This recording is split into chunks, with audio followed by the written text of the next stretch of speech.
அஸ்ஸலாமு அலைக்கும். இன்றைக்கி கிழவு சாப்பாடு ஒன்று செய்கிறோம் லஞ்சுக்கு. ஓகே, அதுக்கு தேவையான சாமான் தான் இப்போ ஃப்ரை ஆகுது. கத்திரிக்காய், வாழைக்காய், கிழங்கு மெயின் ஐட்டம். இந்த 3 மரக்கறி ஸ்ரீலங்கன் வெஜிடபிள். சரியா? இப்போ எனக்கு ஒரு மீடியம் தக்காளிக்காய், மீடியம் ஆனியன், 2 கொச்சிக்காய், கருவேப்பிலை, ரம்பை, காக்கரண்டி மஞ்சள், காக்கரண்டி உப்பு, ஓகே, காக்கரண்டி மிளகு, இதெல்லாம் போட்டு 2 கப் தண்ணி. ஓகே, இதை ஒரு 10 மினிட்ஸுக்கு வேக போடுங்க. இப்போ நீங்கள் எப்படி கிழங்கு கறி ஆக்குற அந்த மாதிரி தானே. ஓகே, இதை ஒரு 10 மினிட்ஸ் பாயில் ஆகி வரிசல்ல. இது பாருங்கள், ரொம்ப போடுறேன். இதை பாருங்கள், இப்படி மரக்கறி எல்லாம் இது கிழங்கையும் வாழைக்காயும் ஒன்றுக்கு வேக போட்டிக்கிறேன். ஓகே, வேறு ஃப்ரை பண்ண வேண்டிய அவசியம் இல்லை. இது ரெண்டுக்கும் ஒரே டைமிங் தான்.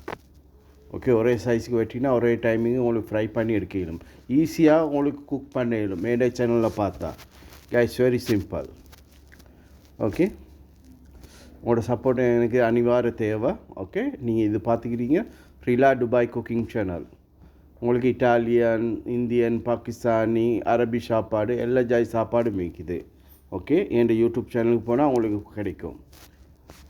ஓகே கைஸ்,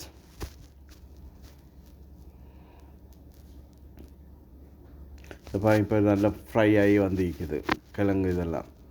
ஓகே காய்ச்சி இதை பாருங்கள், வெந்துக்கிட்டிக்குது மரக்காரி. இது அதோட இப்போ மசாலா வெந்தலாக்கி இது ஃப்ரை பண்ணிக்கிற எல்லாத்தையும் போடுங்க. இதெல்லாம் தாழ்கிற அளவுக்கு தண்ணிக்க வேணும். இப்போ பாருங்கள், மசாலா ஒரு 10 மினிட்ஸ் இந்த மரக்கறியில் வெந்தலாக்கி கட்டிப்பால் ஒரு 2 கரண்டி கட்டிப்பாலை ஊற்றி இறக்க வேண்டும். இது கறி கொச்சிக்கா. இன்ஷா அல்லாஹ் நெக்ஸ்ட் டைம் உங்களுக்கு இதில் வீடியோ காட்டுறேன். தேங்க்யூ வாட்சிங் கைஸ். தேங்க்யூ, பாய்.